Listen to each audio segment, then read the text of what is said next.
नमस्कार दोस्तों, कैसे हैं आप लोग। उम्मीद है अच्छे ही होंगे। आज का जो मेरा टॉपिक है वह मैट्रिमोनियल इश्यूज है।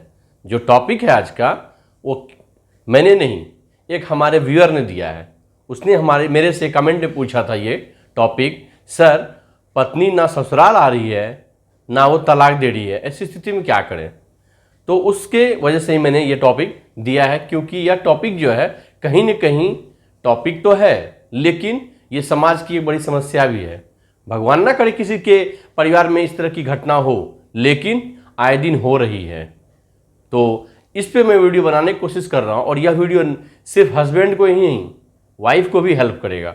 इसे ध्यान से देखिए और समझिए। यदि समझ जाए तो कृपया करके अन्य लोगों तक पहुँचाएं और कोशिश करें दाम्पत्य जीवन टूटने से बचें। मेरा यही लक्ष्य है और आप लोग कृपया करके इस मुहिम में शामिल हो। तो आज समझते हैं हम लोग, ऐसा परिस्थिति आ जाए तो क्या करना चाहिए। पत्नी ना ससुराल आ रही है न तलाक दे रही है। यदि ऐसी स्थिति हो तो आप पिटीशन लगाएंगे फैमिली कोर्ट में। उस पिटीशन को बोलते हैं सेक्शन 9 का एप्लीकेशन या petition. Section 9 Hindu marriage act. जी हाँ, हिंदू मैरिज एक्ट में यह सेक्शन है, यह जो इस सेक्शन का नाम है रेस्टिट्यूशन ऑफ कॉन्जुगल राइट। अब समझिए रेस्टिट्यूशन ऑफ कॉन्जुगल राइट क्या है।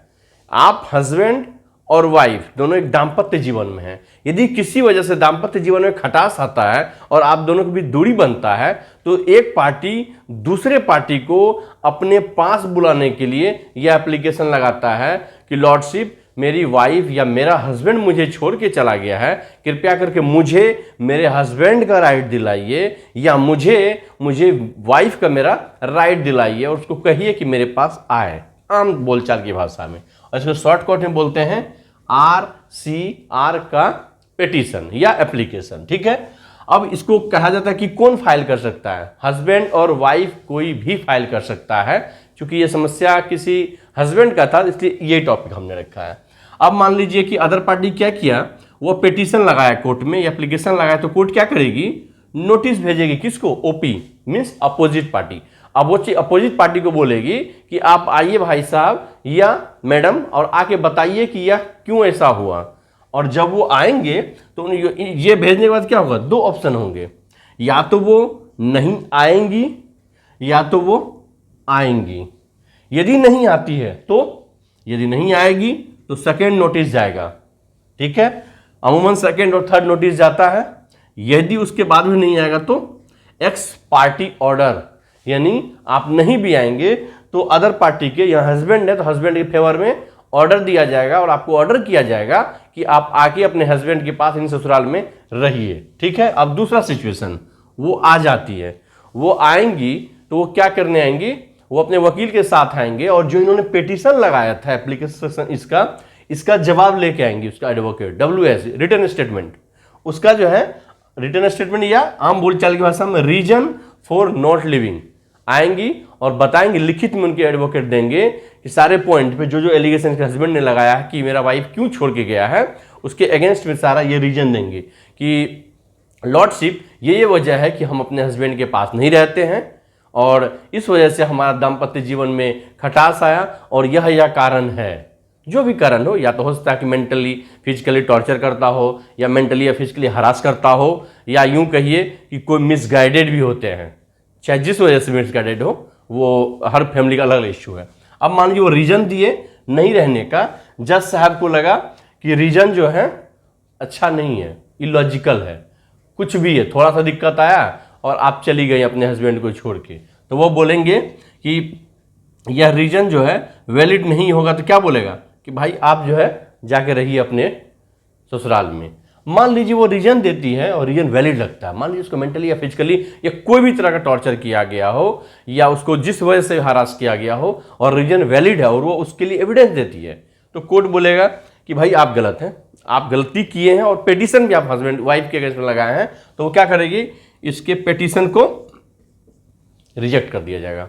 आपका पिटीशन खारिज किया जाता है। जब तक आप ये नहीं करेंगे आपकी वाइफ नहीं रहेगी आपके पास। ठीक है। अब आइए, जब ऑर्डर दे दिया फेवर में, उनको लगा कि रीजन जो है वो इलॉजिकल है, रैशनल नहीं है, तब वो बोलेंगे मैडम आप रहिए, ये छोटी छोटी इश्यू को हटाइए। और ये ऑर्डर करता है किसके फेवर में, हस्बैंड के फेवर में, कि आप जाके रहिए। और फेवर में ऑर्डर कर दिया तो ऐसा नहीं है जज साहब उठा के जाके उनको बोलेगा कि आपको रहना ही पड़ेगा, नहीं तो फांसी दे देंगे। बिल्कुल नहीं, उनके मर्जी पे है। यदि ऑर्डर होने के बाद वो नहीं आती हैं, कितना दिन नहीं आती हैं, 1 साल तक, यदि 1 साल तक उनकी वाइफ नहीं आती हैं तो आपके पास क्या होगा, वह एक ग्राउंड बनता है डिवोर्स का। डिवोर्स के कई सारे ग्राउंड है, आगे मैं वीडियो लेके आऊँगा इस पर भी, कई किस किस ग्राउंड पे ये डिवोर्स हो सकता है। तो यह भी एक ग्राउंड है कि आरसीआर के नोट ये ऑर्डर का क्या किया, तामील नहीं किया, इसका पालन नहीं किया। यदि ग्राउंड होगा डिवोर्स का तो क्या होगा, हस्बैंड के पास वैलिड ग्राउंड है कि या मेंटल हरासमेंट में या टॉर्चर के बिहाफ पे क्या करेंगे, ये डिवोर्स पिटीशन कोर्ट में फाइल करेंगे। डिवोर्स पिटीशन लगाते ही फिर वही होगा, अदर पार्टी को नोटिस भेजेगा, वो अपने वकील लेके आएंगे। ये सारा प्रोसेस जो है अगले वीडियो में हम लोग अच्छे से समझाएंगे। और जो मोस्ट इंपॉर्टेंट थिंग है कि सर पिटीशन लगाए, ऑर्डर हुआ, फेवर में ऑर्डर का डिसीजन भी है लेकिन वाइफ नहीं है, तो फायदा क्या हुआ? डिवोर्स पिटीशन तो फायदा हुआ ही आपको, कम से कम नहीं हो रहा तो भाई सेपरेट हो जाइए। दूसरा फायदा, मान लीजिए आपने यहाँ पे आरसीआर का लगाया पिटीशन और इस बीच में कहीं पे वो किसी से मिसगाइड होके या वैलिड रीजन भी रहा हो कि रियल में आप परेशान किए थे अपनी वाइफ को, वो जाके 498A का केस कर देती है। 498A का वीडियो मैंने बनाया हुआ है कि ऐसी स्थिति होती थी क्या करना चाहिए। 498A का यदि केस करता है, क्योंकि ये मेरा क्लाइंट के साथ सिचुएशन हुआ था, ये काम चल रहा था ये आरसीआर का, और वो दूसरे स्टेट में जाके जहां उसके फादर वर्क कर रहे थे, उसने जाके वहां पे क्या किया, जाके 498A आईपीसी पे जाके एफआईआर कर दिए। और उसके बाद क्या, सारा यहाँ पे होने के बाद इनके वकील साहब क्या किए, नोटिस हुआ, नोटिस पे नोटिस चलता गया और ऑर्डर नहीं मिला। या तो जज साहब नहीं दिए, या तो वो खुद भी सिर्फ और सिर्फ डेट लेने में इंटरेस्टेड रखते थे। और जबकि 1.5 साल के बाद वो मैडम 498A का केस किए।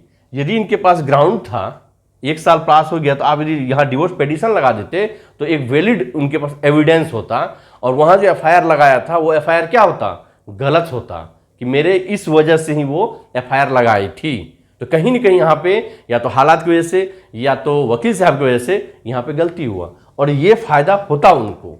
तो इसलिए वीडियो को यदि समझ जाएंगे तो वहाँ पे भी आपको हेल्प करेगा। यदि मेरा वीडियो आप लोगों को अच्छा लगा हो, कृपया करके आप लोगों से मेरा रिक्वेस्ट है कि मेरे इस मुहिम में शामिल हो और अन्य लोगों तक इस वीडियो को जरूर पहुंचाएं, क्योंकि आज ये समस्या बनी हुई है तो सिर्फ और सिर्फ हम लोग के इग्नोरेंस की वजह से। आप लोग इसको आम लोगों तक पहुंचाइए, और आप लोग कमेंट जरूर करें। यदि कोई सुधार की गुंजाइश होगी तो जरूर की जाएगी। यदि आप लोगों को मेरा वीडियो अच्छा लगा हो तो कृपया करके लाइक करें, सब्सक्राइब करें और औरों के साथ जरूर शेयर करें। जय हिंद।